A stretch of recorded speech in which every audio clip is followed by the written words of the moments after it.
जय श्री राम भक्तों, जय श्री राम। आज एकादशी व्रत के क्रम में आज एकादशी में ज्येष्ठ मास कृष्ण पक्ष की अपरा एकादशी का महात्म्य की कथा सुनाना। सुनिए।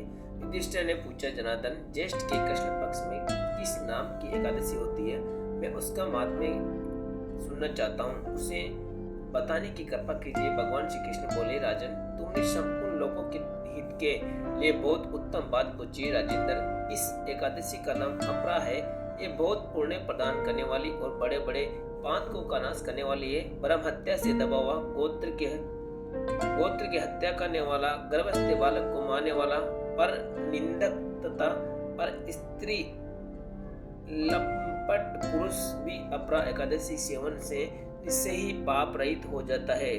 जो झूठी गवाही देता है, पाप माप तोल में धोखा देता है, बिना जाने की नक्षत्रों की गणना करता है और कूटनीति से आयुर्वेद का ज्ञान बनकर वैद्य का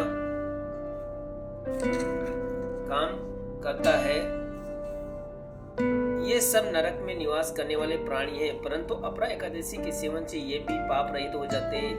यदि क्षत्रिय छात्र धर्म का परित्याग करके युद्ध में भागता है तो वह क्षत्रियों का धर्म से भ्रष्ट होने के कारण घोर नरक में पड़ता है। जो शिष्य विद्या प्राप्त करके स्वामी गुरु की निंदा करता है, वह भी महापातकों से युक्त होकर भयंकर नरक में गिरता है। किंतु अपरा एकादशी के सेवन से ऐसे मनुष्य भी सदगति को प्राप्त होते हैं। माघ में जब सूर्य मकर राशि पर स्थित हो, उस समय प्रयाग में स्नान करने वाले मनुष्यों को जो पुण्य होता है, काशी में शिवरात्रि का व्रत करने से जो पुण्य प्राप्त होता है, गया में पिंडदान करके पितरों की तृप्ति प्रदान करने वाला पुरुष जिस पुण्य का भागी होता है, बृहस्पति के सिंह राशि पर स्थित होने पर गोदावरी में स्नान करने वाला मानव जिस फल को प्राप्त करता है, बद्रिकाश्रम की यात्रा के समय भगवान केदार के दर्शन करने से तथा बद्रिकार्क तीर्थ के सेवन से जो पुण्य फल उपलब्ध होता है, तथा सूर्य ग्रहण के समय कुरुक्षेत्र में दक्षिणा सहित यज्ञ करके हाथी घोड़ा और स्वर्ण दान करने से जिस फल की प्राप्ति होती है, अपरा एकादशी के सेवन से भी मनुष्य वैसे ही फल प्राप्त करता है। अपरा को उपवास करके भगवान वामन की पूजा करने से मनुष्य सब पापों से मुक्त हो श्री विष्णु लोक में प्रतिष्ठित होता है।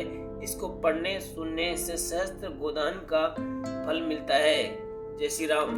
श्रोताओं, आप भी एकादशी का व्रत किया करें। अपने परिवार और सदस्यों को एकादशी व्रत के दिन भगवान विष्णु की एकादशी के महात्म्य की कथा अवश्य सुनाना चाहिए और खुद भी सुनना चाहिए।